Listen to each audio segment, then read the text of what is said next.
Your blog post could use some improvements, and so can the one I'm checking out today. Hey, I'm Nina Clapperton, founder of Sheno's SEO, and to celebrate my second $100,000 month ever, which is still wild to say, I decided to give away a complete blog audit and a blog post audit. This is the blog post audit. So our winner, Haley, hope I'm pronouncing that right, I forgot to ask for pronunciation, of Away with Wonder is going to be the focus of today's session. We are going to be looking at a blog post in detail to see how we can get it ranking better, earning more money, and making sure that people are actually moving through our website in a way that's going to bring more traffic to this post as well as to others on our site. Now, both of our winners were travel blog related, which is kind of wild. I don't focus just on travel blogging anymore, but this does mean that we are going to be looking at another travel article. However, all the things I'm doing here are the exact steps I do for any niche. In fact, I'm about to launch into my own content audit because that's what I always do every January for all of my websites, and I recommend you do the same. So follow along and let's get ready to improve some blog posts. Before I start auditing this blog post, I just want to note for anyone who's not familiar, this is not going to be like your usual YouTube video kind of format. I am not doing this for the YouTube algorithm. I am not doing this to be catchy and punchy and blah, blah, blah. I am doing this to be helpful. And that means we're going to be going at a bit of a slower pace and very in-depth because I want to show you exactly how I audit a blog post to get better rankings, more traffic, and make more money. Now, this blog post was submitted by Haley, so we are going to be looking at the how to come out of your shell when traveling solo post, which honestly, as a shy girl myself, I think this would be really nice to read. So I want to deep dive into this, but that does mean that we are not going to be, doing cutaways and fancy stuff. It's going to maybe be a little bit more visually boring because that's how we audit posts. So keep that in mind as you go through. And if you need to put Subway Surfer up on the side or something, do what you gotta do. So without further ado, let's audit this post. So the very first thing I like to do is check how it's performing in Google Analytics. This is my master data studio that I use for my students in the Profitable Part-Time Blogger. It is the only place I give anyone access to this. And so it pre-filters for me for Google Analytics and Google Search Console. I'm looking at this now in the G4 Analyze by Post Google section, and what I would do is typically put the URL here. However, when I did that, nothing showed up because it is currently, as of the last 30 days, not getting any traffic. I went through to verify this also by taking a look at the top 32 posts that I see here, and it doesn't show up. So I'm going to zoom out a little bit more and go back a couple more months, and we'll apply that and see if we get any traffic in that period. So you just grab the URL and you'll paste the page value. I like to get rid of all of this extraneous stuff just in case. Sometimes G4 will filter for certain, like if it's www dot or not or HTTP versus HTTPS, whatever. So I've pulled just the slug here and I can see in the last 90 odd days, we've got about 12 views total.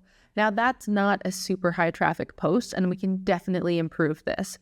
So I can tell that our views are not that high. But what I also want to take a look at is this ranking? So what we can then do is come to our posts under 100 page view section. I can see it's the last one here, how to come out of your shell while traveling solo. And if we're filtering for the last 90 days, we can look at the position. Typically, we want to compare like with like. However, this post was published October 1st. So part of the time we're looking at here isn't actually time when it was really ranking. So I'm going to bring that back to the last 30 days, and this is going to show us the position more recently. Now, with it, I can definitely tell that it is getting up there a bit more than what it had when it was at 90 days, again, because like the 90 days, it didn't exist for half of the 90 days. But we can tell it's not really all the way up there yet. So definitely ranking improvements can be made. However, I always want to verify this because Google Search Console is particularly prioritizing things with impressions. It's not going to show a keyword that no one is searching for where there's 0 impressions because it doesn't register that because no one has searched it. So it was interesting when I went over to key search and I searched the keyword. It has a 0 volume. It seems to be a true 0 volume keyword where like it doesn't actually get traffic. However, we can see it is getting 12. So I need to figure out where that's coming from. I suspect internal linking. But I can see that actually Haley is ranking number 1 for this. So what I think is happening here is that there just isn't a lot of people like searching for this, and that's okay. So I think this is incredibly valuable for Haley's audience. Haley in the forum said that the niche is specifically for solo female travel with a focus on shy travelers. So this is perfect for those people. However, it is not getting all the traffic it could get, partially because I don't think people are necessarily searching this term. I think it's one of those things that people would love to discover. I don't think it is a searchable term. What we can see a lot more of are how to make friends and things like that, how to like not feel lonely. That sort of stuff is much more common because coming out of your shell, I don't think it's a term people tend to use about themselves or something people tend to search, like how to come out of my shell. And I think that's where we're getting stuck here. I think how to make friends while traveling solo, which is another post on this site, is going to be a more common term, however, a more challenging term, and not specifically for introverts. So I think this is a really important post to have. I think we're just a little stuck on getting traffic to it. So I'm going to audit this post still, but we are in the number 1 position. So that's already kind of the best we could do for Google. If we were beneath someone else, what I would then do is go in and take a look at the other posts. So we have Reddit here. Google really likes Reddit right now, so we're not really going to compete with them. However, we do want to go in and number 1, see how old is it? Is it relevant? Are there things in it that are useful to take a look at that we could compare ourselves with? Are these things that maybe people are talking about that I haven't covered, that I'm like, oh, I didn't even like think about covering that part of it? So we're not doing this to copy. We are not going through and being like, oh, we're definitely going to grab a certain thing. We are looking at it to see like what gaps there are. So we have, a second one of Away with Wonder. So this is another post on the same site. So we're already rocking it. But we are getting to see that like we got 2 of the top spots. But if that was someone else, I would analyze that post. We got Cora. Cora's going to be the same as Reddit. Then we have Nomadic Matt, how to overcome being alone when you travel. So I would go through this. I would specifically look at the date that it was last updated because that's going to mean that it was changed more recently if it's at a different time than mine. I'm going to look specifically at the EEAT included in this post. So is this something that is being really hyped as something that he specifically has done? Is this something that like maybe it's more generic, whatever? I want to get a really clear idea of what the focus of this post is and why he is trustworthy so I can make sure I'm hyping myself as more trustworthy. And we're not going to be like, oh, he's shit, I'm better. Don't do that. That's awful. But instead, you can say like, okay, I don't know, if they're talking about how they traveled to 40 countries, maybe you did 45. Maybe you were more of an introvert to begin with, that sort of stuff. We also want to read at least the first 1,000 words to get an idea of what is unique in this post. Now, this post specifically is like not focused for SEO. It does not have headers. I would say it's honestly kind of hard to read beyond even like looking at the ads and stuff. I think that there are a lot of drawbacks to this post, so I can see why it's not ranking above the posts that we're auditing. But I would look through to see what is unique in the first 1,000 words because Google is really prioritizing unique content to rank. So whether or not it's like true, unfortunately, but having something novel is important. Please don't just put like lies for the sake of lies to rank. That's not helpful. But focusing on like a unique thing you can add to the conversation that's different than other people. It used to be that people would just like post the exact same thing with one extra thing at the end. Google stopped liking that. Please don't do it. So we would go through those then and then figure out what is not beneficial to our audience from our content. Now, that's something we can still definitely do when we're thinking about who we're talking to. So first things first, I don't recommend having a featured image at the top here. Images are the slowest thing to load on a blog typically, so this is going to add to the page speed for this. It also pushes the content down, so not great for people to see at a glance. I also just find that like it's not great for ad revenue. I think because it's slower, so the ads load after the fact. So something to keep in mind, especially if you intend to have ads on your site. And then within the content, I'd say the font is a little bit small. I do like that we have the author byline here that goes to the about page. We got the date. I don't know if it's not going to be an updated date because that was the date I was told it was published. oh, it looks like there was a modified date. So depending on how modified it was, like if an internal link was just added, then I wouldn't. But if it's more specific than that, then I would add an updated section. Then it starts with affiliate links. I don't recommend having the affiliate disclaimer in the text. I recommend having it out of the text, because right now this is kind of like the preview text that's showing to Google, and it's pushing down your first 100 and 1,000 words and just kind of taking up space. It also is technically an illegal disclosure because it doesn't link to your disclaimer and privacy policy, which it needs to link to so people can learn more about it. So technically, this is not helping the SEO or the affiliate side of things. Now, I'm not a lawyer, so like you got to verify all that, but like that's everything I've always been told about how to do a disclaimer, is that it needs to link to like more information on how that works and what data is being collected in order for that affiliate commission to be given to you.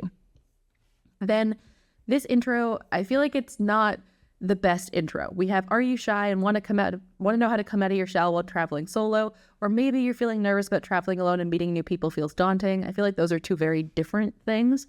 I feel like the nervous about meeting new people would go with that other post we talked about how to make friends.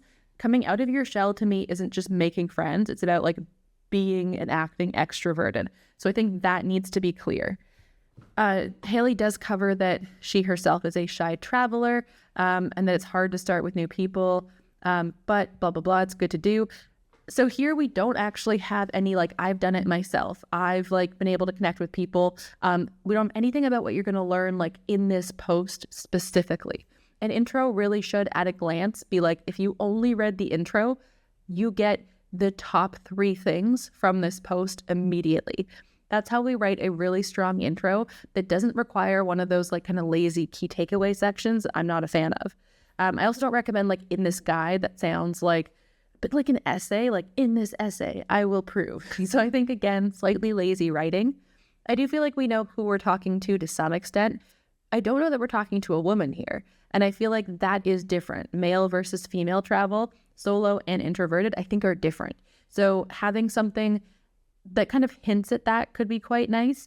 I think we do build rapport here. I think it's like clear that there's expertise here to some extent with the shy traveler, but I think we need more experience dealing with this. Like I went to Prague, like petrified that I would just like be sitting alone in my room the whole time, but I left with like a bunch of friends. I'd like had the most fun of my life and like was so shocked when people like were surprised to learn I was an introvert or something. I think that's much more powerful language than like, are you shy? Me too. We fixed it. Like, I just think it's all in the language. It's all in how we connect with people. And your intro is the first spot you do that. So it should be the strongest spot. Like, I know I harp on intros a lot, but like they really need to be clear.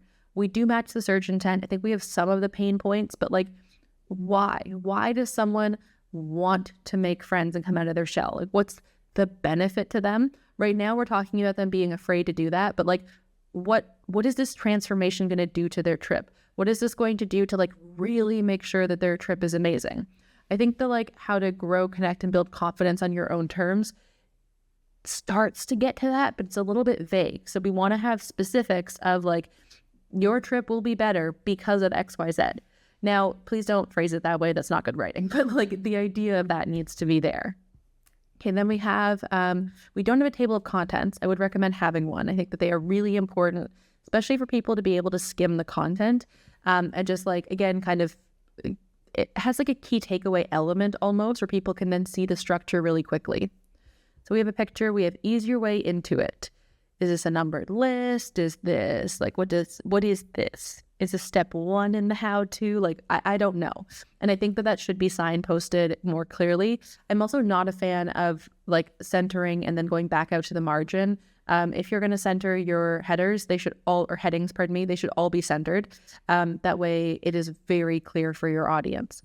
Also in a how-to, any kind of like how to do XYZ, it should either be a numbered list for the steps or literally say step 1, step 2, step 3, because that's what this is. It is a how-to like tutorial list. So that needs to be really clear to our audience.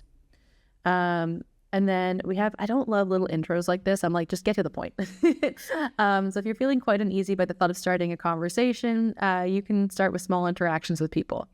That's passive voice. I recommend active voice. So the best way to get over that uneasy feeling in your stomach is to start with small interactions. Like, be very active.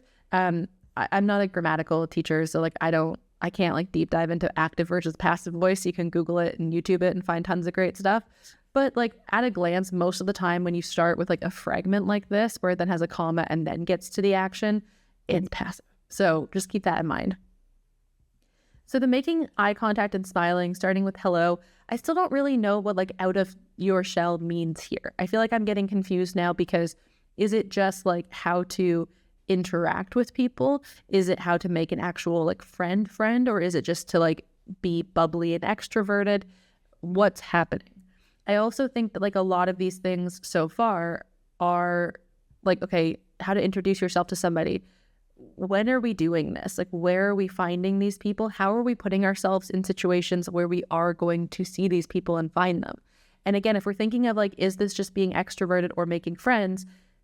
Is saying hi to shopkeepers and smiling at shopkeepers really going to make us friends? And I'm not saying not to do that. Obviously, I'm Canadian, be polite, smile, and say hi to people. Like, I'm not saying be a dick to people, but I do think we need to consider this. I think some of these sections are quite short and like feel quite like a summary.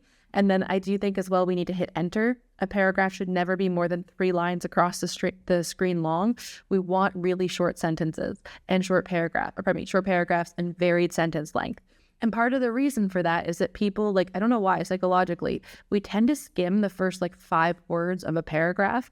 And so you want to hit enter. That way someone can like get more information by skimming the variety of paragraphs, rather than just like, okay, practice making eye contact and smiling.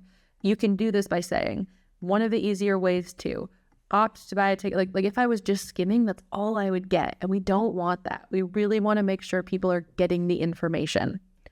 At this point too, while I think the structure is more clear than Nomadic Mats, I feel like it's quite cursory. So I want to go in depth, like, okay, is this person getting themselves out of the hostel to get to these places? How are they in a place where they're going to be interacting with this? Does it make sense to do this at all times of day or night? What about when they're drunk? What about at midnight? Like, should they be smiling at random people on the street? Maybe not. Maybe, especially if like, maybe they shouldn't be out late at night on the street, depending on the location. Do any of these things vary by the location that they're in? All of that stuff I think is really important.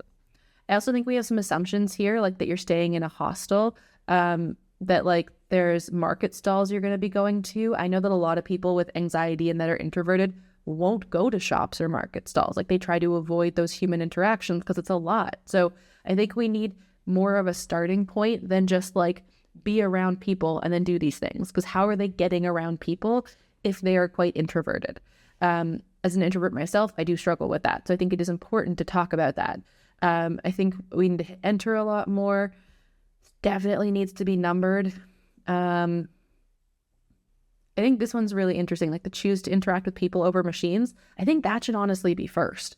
I think like have that earlier, because this is one of those situations where like they need to eat, they need to probably get stuff, they probably need to buy tickets for things. So putting themselves in situations where they can then say hi and smile at this person, I think will be important. Tips for asking for directions. I think having like any sort of scripts you could offer here, like here's an exact way to phrase it, here's how to go up to someone, like you're not bothering them. Think about those pain points that someone has around this. And I know like when you're introverted, a lot of times it brings on social anxiety. So having like asking for directions or recommendations, I'm always worried I'm going to sound like an idiot trying to say it in the local language, or I'm worried like I'm going to get in someone's way or be awkward. Like, how do I find someone who I can ask these things to? How do I make sure that like, if I'm on the street that like, I know how to say the phrase or something? Maybe it's like, have these 5 phrases in your notebook ready to go, sort of a thing. So I think having specifics like that are really important. And I know what I've said is basically like, turn this into a one-stop shop. That's what we need to do. We need to make sure that our audience pain point is so thoroughly satisfied by this that they don't need to go somewhere else. And so they don't need to like really feel scared anymore. And the more we can offer them here, the better. The safer they're going to feel, the more they're going to trust us. I do really like these call out boxes. I think they're quite nice, but I think that, again, the font size is a bit too small. And I think like it doesn't pop enough when there's multiple sentences here. So maybe having like one of these things, like don't put pressure on yourself, or feel like you don't have the capacity, don't force yourself that day, do it later. Like you could make this much more short and like catchy and even bold it. That way it stands out a bit more. I think that would be really strong. Okay, so we've subsected this into like build your confidence and ease your way into it. I would say those kind of sound like the same things to me. And some of these things like stay in a hostel and communal spaces, those should have gone first, because like we were already assuming they were at a hostel in some places and it wasn't really clear. This is very poor internal linking. I'll talk about that in a second. But first thing, again, we need to have lists. We need a number for these lists. And a hyphen is grammatically incorrect there. It should be a colon, but I also don't think you need to have it. Like I think just like saying talk about what you have in common.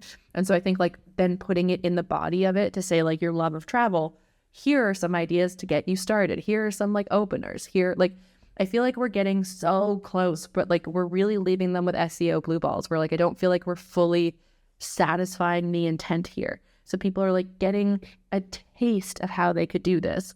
But as someone who like really struggled with this when I first started traveling, I can still see like I would have read this and been like, oh, they make it sound so easy. They must not actually have the problems I have. And I would still feel alone, and maybe more so alone, and not really trust the site because I wouldn't have the help that I specifically need. This is kind of like someone writing an article about like how to travel with your dog, and they just say like book your airline ticket, like call the airline to see if you can like fly with your dog. It's like there's more to it than that. Like I get that it sounds that simple, but as someone who flies with her dog a lot, there's so many hoops to jump through and so many pieces of paperwork and certain numbers that you should call and others that you shouldn't, and like who you should trust and how far in advance. Like those are all really important things. So I think that the structure here is an issue, and I think we need to go more in depth into each of the tips to really like complete this. Or if it doesn't make sense to have them all in this post, then there should be individual posts about like why you should stay in a hostel if you're an introvert, like how to challenge yourself, maybe like how to survive a hostel when you have like a chatty roommate, like things like that, like where not all of it can fit here, but it definitely needs to be somewhere. Then for the unsure of how to initiate the conversation, check out my post. That's lazy internal linking. It's the same as essentially like a natural internal link would be somebody on TikTok just like being like, this product changed my life. I love it. It's not sponsored. Versus this sounds like a sponsored thing. It sounds like someone was given a script to read and was like, this bronzer changed my life. Like you can hear the difference. And so because of that, this doesn't feel organic, and it doesn't feel like you naturally were referring to it. And that makes me less likely to want to go read it to some extent. Also because it's an exact match for the keyword and the name of the post, it's not going to have the same internal link juice. So Cyrus Shepard did this like amazing study on internal links that basically proved that like anchor text needs to change or Google ignores it. If it is like the exact title of the post, Google will not give it as much attention as when it is like just the keyword and when it varies between different keywords. It's best if every single time, and like honestly, most of us can't achieve this, but like if every single time it has a different anchor text. So your secondary keywords, having like, I always ask travel questions, and then travel questions is linked, or like, my favorite travel question to ask is, and then a single question, and then that whole thing is linked. And then you've got like different anchor text changing each time. That's going to be way stronger. Now, I also wonder about like the contrast here. For some reason, I'm having like, it's hard to read the color here, and I don't really know why, because it should be high contrast enough, but it's not to me. So I would check with Web AIM, they have a free like contrast checker, and see if maybe this needs to be bolded to fix it. I think that would fix it, or a slightly darker color. Something about this like yellow tan is kind of hard for me to read, and I don't really know why. But that should be adjusted. It should be really easy for your audience to read it. However, great that it's a color, and great that it also has an underline, so I can see that it's there. The staying at a hostel, I think it needs to be like emphasized a bit more. Like I get how daunting it is to stay at one, so check out my post. Again, slightly lazy writing, and I would change out the way that you're linking to that post. But I think we need to talk about like hostels are a great place to stay when you're solo travel because they're very social. People also want to make connections. Like I know that for an introvert, that can be a lot. So here's like a tip or two. Like don't make them wait to go somewhere else for it, and talk about like why it's worth it over a hotel. Because I would still go, I get it, it's too much for me. Like I can't do it. And so making that clear, like, oh, stay in a single room at the hostel, then stay in like there are hostels with smaller rooms that you can filter for. Things like that I think would be really beneficial here. Then you say you can browse and book hostels through Hostel World. We need a clearer call to action. It's something that's more personable. Like I use Hostel World to filter for hostels with only 4 beds in the room because like then it's not too overwhelming for me. Or I search this specific term on Hostel World to find things that are like more introvert friendly. So having a call to action for an affiliate that is more personable will convert way better. I would also recommend, like, I think like your call out box here, it stands out so much. The call out box to me makes way more sense because it pops. This I could so easily miss. However, I think this is a bit long. Like this is a bit too much. And so I think like, while I haven't had a chance to use it myself, I think that, yeah, that's a bit awkward. Like, I don't know that I would fully include that here. First of all, it's very long, and I don't know that I want to, like don't hype something that you haven't done. I just don't think it's worth it. I think always focus on like what you have done, or be like, I'm excited to use this if it's just like a case of you haven't gotten to use it yet. Communal places. Yeah. So I think a lot of these things, like, again, it just feels like we're getting so close to giving them the information, but it almost feels like these are all advertisements for individual posts that are going to deep dive into it. So I want more. I want more information on all of these things. I want a script of how to ask these things, especially as someone with autism. I do really well with a script. It makes me feel like way more comfortable. I also think like these call outs, like this is way too long. I don't know why it's italicized either. So I think we need like more consistent formatting there. Where when we call outs like this, I also wouldn't make them way too big.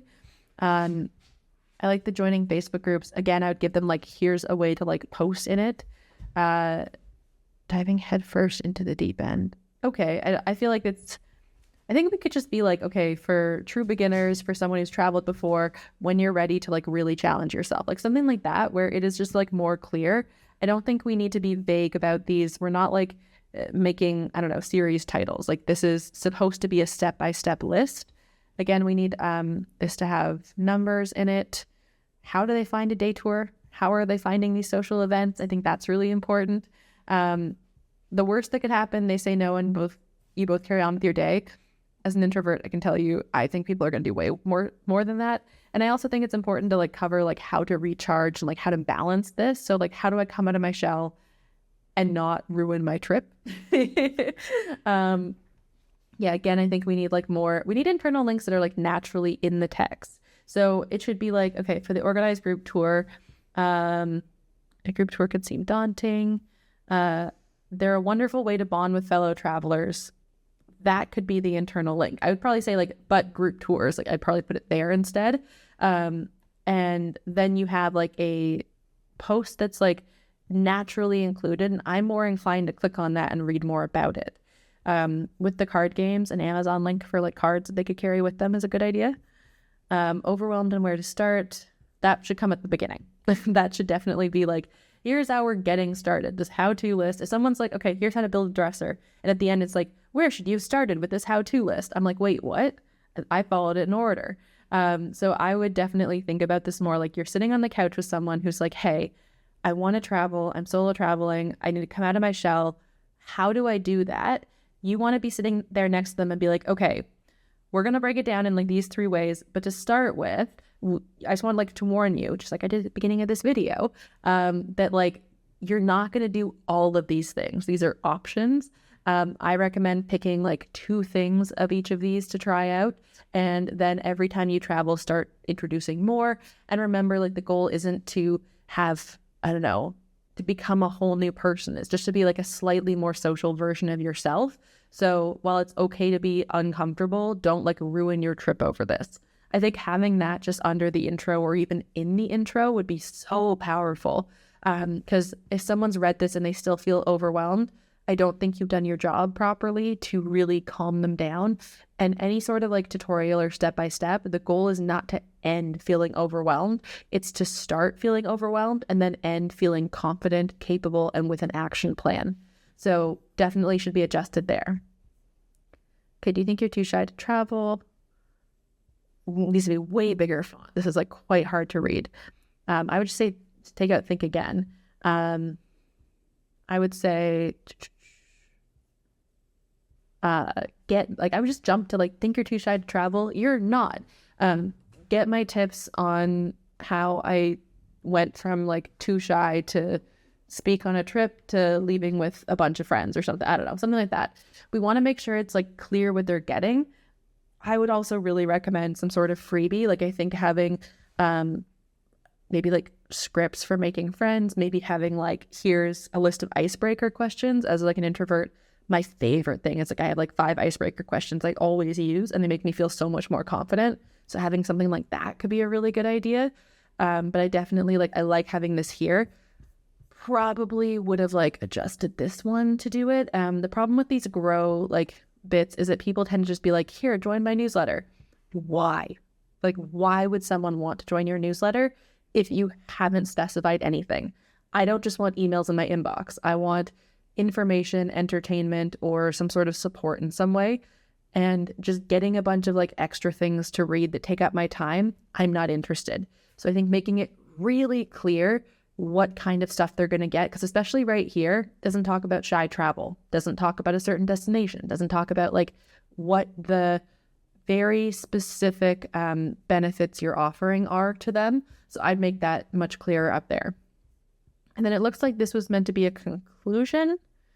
I don't know why the font changes. That's a bit weird. Oh, this is like, oh, if I didn't finish something, like message me. I don't know that should be there. I feel like people are just going to message you if like they felt like something was missed. And also this makes me question your authority on it to some degree, even though like I know not everyone like knows about it or something, but like knows everything. But for some reason, this makes me like doubt things a bit more. It also like doesn't leave me with a next step that would keep me like working with you. Like, okay, what if I don't have something else to add? What if I'm like, okay, you didn't miss something. Then you're like, okay, well, leave any thoughts or questions in the comments. Now we got 2 things happening. Then we got 3 things happening to contact page. We just need a next step. Like now that you're like ready to make some friends, let's make sure you like are, I don't know, in the right environment to meet people. Maybe it's like one of the best ways we talked about above is getting someone to like take photos of yourself when you're traveling solo. But for those times that you're not ready for that, these are my top tips or whatever, and then link to this post. So I think we need to like move people through the site more so. And I feel like we need a proper conclusion that really like sums us up and takes it to the next level. Okay, the author box is fine. Maybe like a bit more expertise or experience, like something like, okay, I'm a shy solo female traveler, hoping to see as much of the world as I can. That doesn't tell me that you have done it or that you've done any travel yet, that you've like met people and made friends. Like, hey, I'm Haley. I conquered my shyness so that I could like make friends while being a solo female traveler and not be stuck in Western Australia. Like, I think that's more powerful language. So we just want to think about like kind of a soundbite of like, if someone was reading this at a glance, how do we tell our story in a way that connects with them the most, where they're like, oh my God, I want to be like that. I want that too. That's what I think we need here. Then you have 2 related post sections, which I think is like unnecessary. I would also recommend like curating it more, because we've got 3 posts there that I think make more sense. Down here, first of all, let's give 2 posts for solo female travel photos, which is interesting. Yeah, this one just doesn't feel as curated, and I'm not a big fan of carousels. They're not great for accessibility. I would recommend like manually creating some related posts and moving people like through your topic cluster on this subject or your content silo. I think that's kind of missing here, but I definitely think font sizes need to be upped. Like comments are fine. I'm not a big fan of comments. I just don't think that people really use them. So something to consider. Then you do have this on the side. I would probably add in the shy solo female traveler if that's your point there. It should, this needs to link to your about page. Then save $5,000 in 6 months, weekly challenge. That's such a strong call to action. I think something about this is like a bit hard to read though, so maybe making like it a bit simpler. I think that this traveler community needs to be linked in this post specifically, but you got a lot of call outs on the side here. So you got like an African safari packing list, which fine, but that should probably only be on your African posts. The savings challenge, which doesn't really have anything to do with solo female travel. So how is that relevant to this? I think it's a really strong like call out. I think it's a really strong freebie option. I just think, how does this apply site wide? You know what I mean? I think the community super cute button here, really cute. I just feel like we got a lot happening on this sidebar that doesn't feel super curated. It feels like too much is happening. And it's not 100% clear how it's relevant to the main niche of the site and to this post. Obviously, not everything will be relevant to every individual post, but it should overall make sense. And I don't necessarily see those newsletter opt-ins making sense for this post, which is your core niche, and like very much the focus of your audience. And I think that the Facebook one is getting kind of lost in the middle there. I think you can probably have 2, but I think 3 is too much. And yeah, so that's kind of the overall site. The overall post. Let's take a look at the content. Okay, so we have how to come out of your shell when traveling solo. For the length of it, that's really all you could do for the title, so that's fair. Are you shy? I want to know. So I think that this guide shares small steps and ways to dive into new social experiences. I don't think we need this guide, and I think we need to have something where it's like, here's like a reason someone should read this. And I love it when it like teases what's inside. So like, want to know how to come out of your shell when traveling solo? I share like these tips transformed me from like not speaking to anyone to being the life of the party. Like something where it's like it's touching on that pain point of why they want to do this.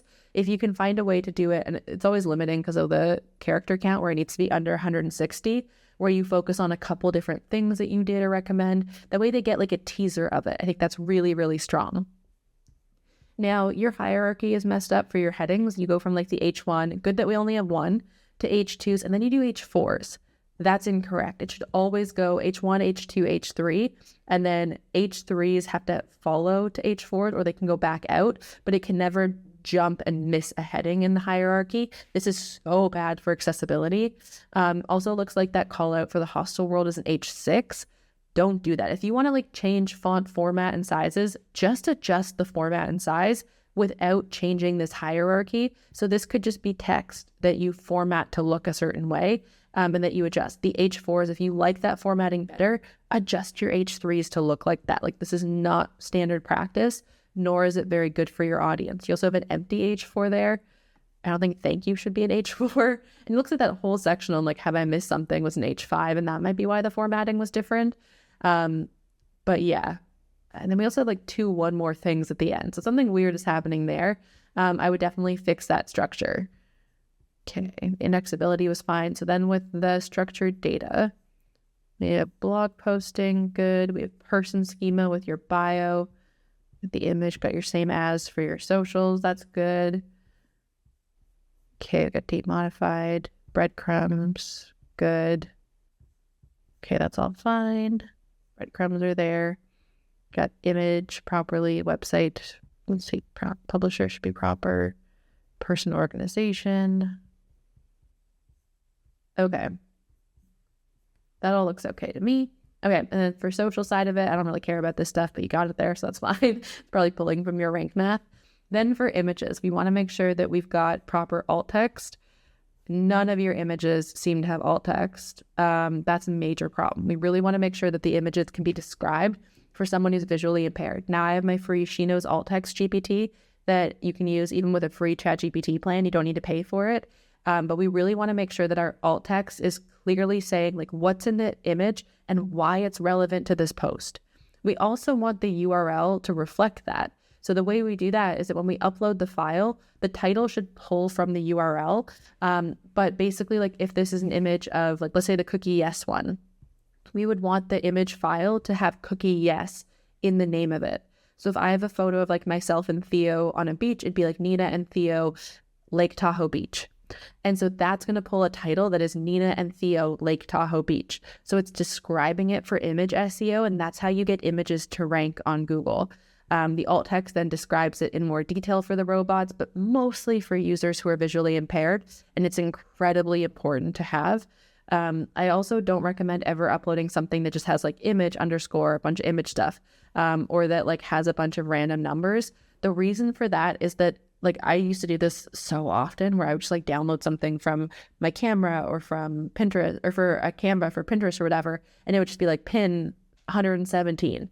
And the problem is no one knows what that is. But also, if you accidentally have a second one, it'll show on the back end properly, but on the front end, it'll show the initial file, because you can't have two files in your image library on your website. It'll always pull from the oldest one. So you're going to mess stuff up that way. Not a good idea. Okay, we don't need headers and then outgoing links. So we want our internal links. Okay, those are your menu. Your menu is a bit weird too. I'm a bit confused by your menu. Okay, yeah, we got check out this post. That's bad anchor text. We've only got a few, like we've got far too few. So basically, I'd say these three are really your only internal links. Maybe the contact page, maybe. So that's 4. We need at least 10 internal links in a post. If you don't have 10 posts you can link out to, you haven't written enough, or this post isn't relevant enough to your silos. And so one of the two is correct there. So in this case, I would say that you could very easily connect this with like any destination. Give examples of you doing these things. When I was in Africa, like this is how I made friends on my safari. This is exactly what I said to that person. Like having those specifics, so much more powerful. Right now, to be honest, this is going to sound kind of harsh. This post could have been AI written with, other than like maybe maybe a section or two, maybe these call outs.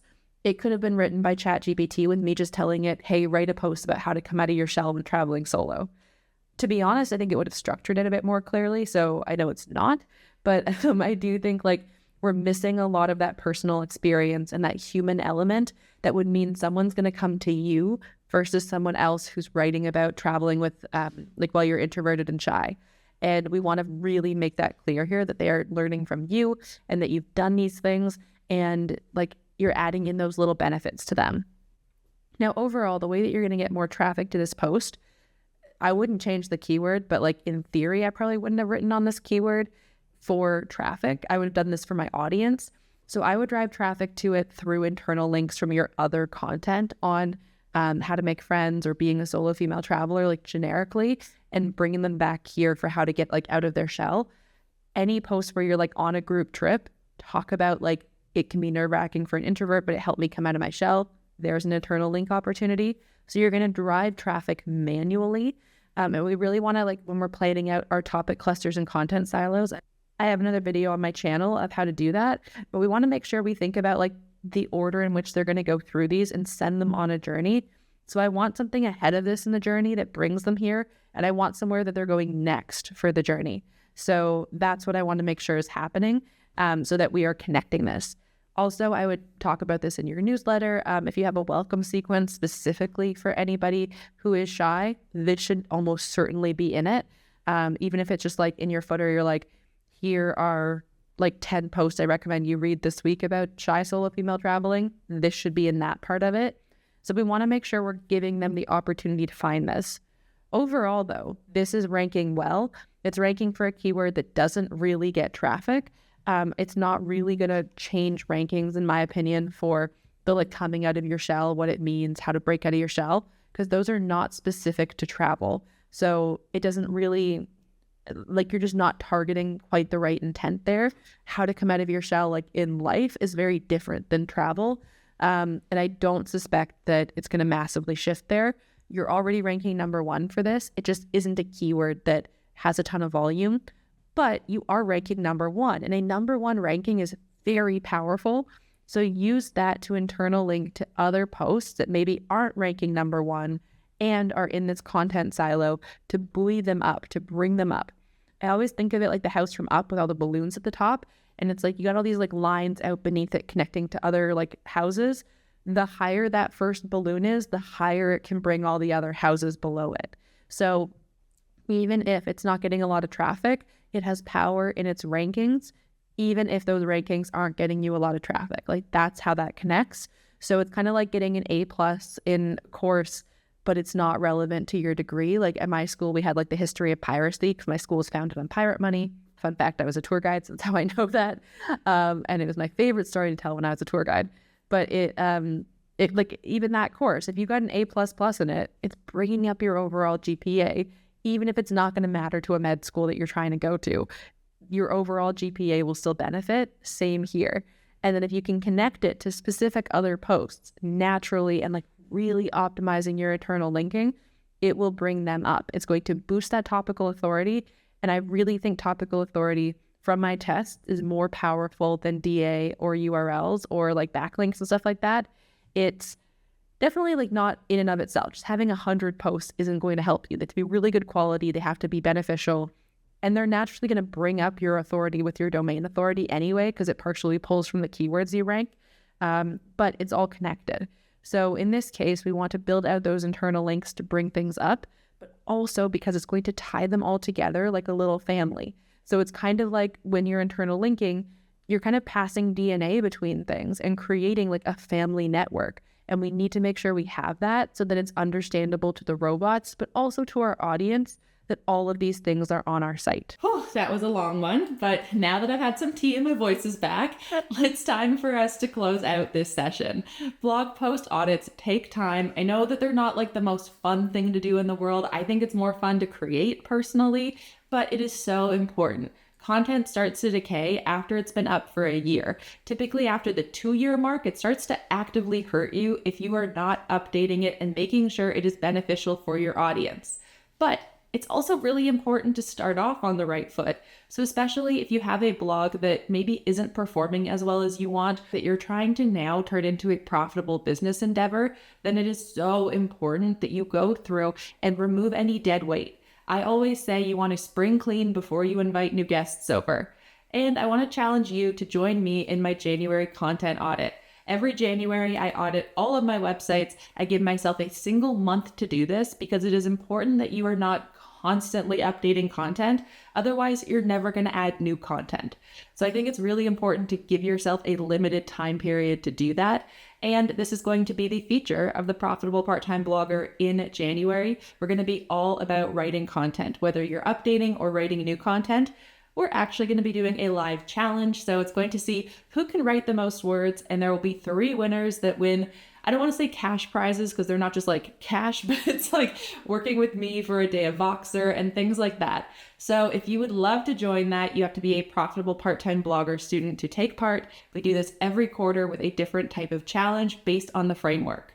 And before I go, if you're going to do a content audit and you're not ready to join the Profitable Part-Time Blogger, that's fine.